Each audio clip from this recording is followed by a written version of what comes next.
Alright guys, good morning. Paldo na naman tayo sa stocks. Alright, bukas makalawa, biyahe na naman kami. Ayan o, mula labas hanggang loob. Alright, paldo sa stocks. Kaya ako sa nakapag-video.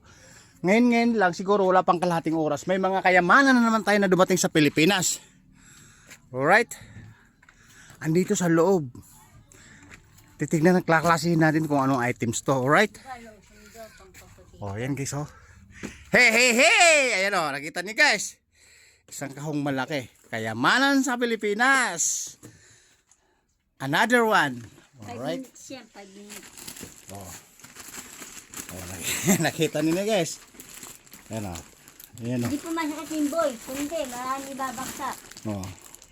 Sinali ni Joey. Ayan, oh. Hindi pumasok. Kung nakapasok nga daw yung mga boy guys, mas marami pa daw ibabagsak. Alright? Kunti lang may pumasok na boy. Alright guys. Ngayon lang siguro may ano lang to, mga wala pang kalahating oras dumating dito. Kasama na lang sa assorted. Isa. Ayan guys, nakita niyo na oh. Ano siya guys, ano, yung para siyang gamot. Gamot yan. Right. Karating lang. Ito yung sinasabi ko sa inyo, kayamanan ng Pilipinas. Collagens. Kita nyo na. Yan naman guys, ipapakilo lang din namin yan. Hindi naman po pwedeng ano yan kasi mga ano yan. Kumbaga ano lang. Kumbaga nagpalit sila ng stocks ng mga brand nyo. Ng mga bago. Alright. Kita nyo na. Ano yan? Hindi na inainom yan, Jen. Yan, may ulam tayo. Hindi rasig yan. Inumin mo, sige. Hindi iniinom yan. Spar na yan. Ipapakino ko lang yan. Kung ako painom yan. Hindi naman niinom to eh. Dami piliin na yan. Hindi naman niinom to eh. Pinupungos lang to eh. Yan, sabi ni Joey. Ay, sa bagay, walang ano. Walang plastic. Sorted.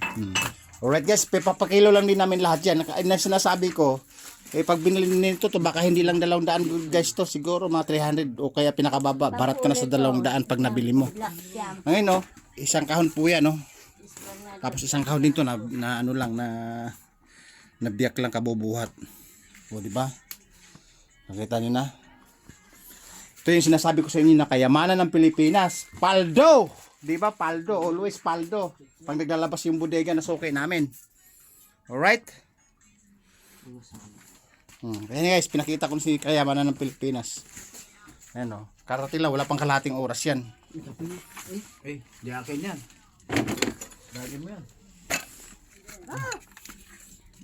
Ayan guys o, pinakita ko sa inyo yung kayamanan ng Pilipinas, karating lang. Paldo na naman tayo sa stocks, bukas makalawa, babiyahin na naman kami. Alright? Again, andito na naman sa labas. O, hindi pa naayos. Ayan o. Ang importante doon, guys, pinakita ko sa inyo yung kayamanan, paldo ng Pilipinas na hindi pa nalalaman ng iba. Alright? Basta guys, may kayamanan ng Pilipinas, binibidyo ko at sinishare ko sa inyo. Okay? Alright? Babu! Woo! Kayamanan ng Pilipinas na naman.